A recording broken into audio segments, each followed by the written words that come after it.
Hey guys, I'm Mika Turkson and welcome to this podcast. Today we're having a really interesting conversation around why women are not cooking as much as they used to. I actually want to start this off with a quote from an article from Modern Ghana written by Charles Prempeh. If you ever see me in public, we gonna fight. Let me read this out. And I want to get your take on this, honestly. It said, last week, social media was inundated with a very trivial issue about women cooking for their husbands. Some misguided feminists are arguing that on social media, it is a form of slavery for women to cook for their husbands. I find this argument frivolous. It also lacks two things: the rigor of intellectualism and an understanding of the feminist agenda. I'd love to get your take on this. Do you think it's misguided feminism? 100%. Why is that? We should cook. Who should cook? Yeah, we should cook. Who do you think should cook? As in, you're saying if the women don't cook, who should cook? Yeah, we should cook. Plus, I'm not cooking. Just give me a little bit more background on this. Where is this perspective coming from? Where is this rooted from? I'm a guy. Okay. I'm out there saving the world. I come back home and I should cook. How does that work? Help me out. Are you saying that it's the men's duty to save the world while women are not doing the same thing? I mean, let's point out the fact that we've got... Men built the world. Men built the world. I feel like that's a far-fetched statement, but okay, continue. No, go on. I'm all ears. Men built the world. Uh-huh. Women have always been home. Okay. Can I just give you a bit of a counter argument? Okay, I'll let you finish. Go on. Men and women, we should be the provider. Me, personally, I do see the man as the head, okay? But I do see the woman as the neck. And so I feel like the duties in a relationship, they have to coincide with one another. You feel me? Because it's not about should. I feel like men can cook and women can't cook. But the point of this conversation if I can cook, I just love to cook. Okay. Once in a while, I can just do it in there. But you don't think it should be deemed as a duty in a relationship? Cook. A woman should cook. There's that should again. There's that should. Implying that there is like an obligation around it. A woman should cook, take care of the kids. I'll provide. I understand, and I won't say that it's too old-fashioned. Personally, I do see men as providers.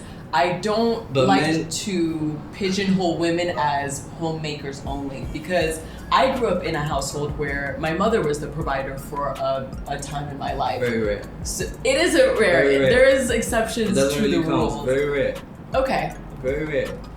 I get that. Mm-hmm. That being said, though, I don't have this sort of expectation that, now women are just providers and that's all they should be. But I think these are, in this day and age, these are duties that can be equally shared between the man and the woman in the relationship. I don't see any problem with the women being the bread maker. Obviously, that notion bothers you. Yeah, because women don't respect guys that aren't the breadwinners. Women don't respect men that aren't the breadwinners. That's interesting. They will lie about it. Lie in what sense? That they don't respect? I don't mind if my guy is just at home. I'll provide the money and everything, blah blah blah. But she really does not. Trust me. She does. There are things men do. There are things women do. My son could play unpaid once or twice. I don't mind. There's nothing wrong with a boy playing unpaid once or twice. Yeah, once or twice. I don't mind. But if I see him playing unpaid, Monday, Tuesday, Wednesday, come on. I don't think the conversation is about playing unpaid. Just by the way. It's really about women. We should just decide who cooks, who plays unpaid, who plays football. The modern feminist in me does not want to follow these heteronormative standards of I need to be in the kitchen, I need to be the homemaker, I need to be the nurturing, catering one. Look. I don't mind doing that as a woman in a relationship. I just don't like it when it's expected of me. This is how we end the conversation. If you had a son, Why? There's so many hypotheticals in this conversation, but do go on. Yes. You had a son. Yeah. He's getting married. Okay. You want him cooking all the time? I mean, I can't let my boy starve. Wait. I can't let my son He's starve. getting married. And so he's getting married. He wants his wife to be nurturing, loving, of course. cooking for him. Yes, I mean he can't starve. So you want your son? You want for your son? I do want it for my son, want it but for I your will son? also teach my son how to cook. My That is God. the caveat. You can learn how to cook. You can learn That how is to the play. caveat in this whole thing. You always have to. I would hope that my son is being looked after by his wife, because obviously when the son leaves the house, he joins his wife to become one flesh, as it is in the Word of God. That being said, though, my son will also know how to cook. I appreciate a man who can live on his own, take care of himself, keep a clean house, and know how to cook for himself. Not at this every night eating Indomie and bread and egg, and you're making cereal. I mean, what is this? Let me ask you, what can you cook? I'm a chef. You're a chef. This is brand new news to me.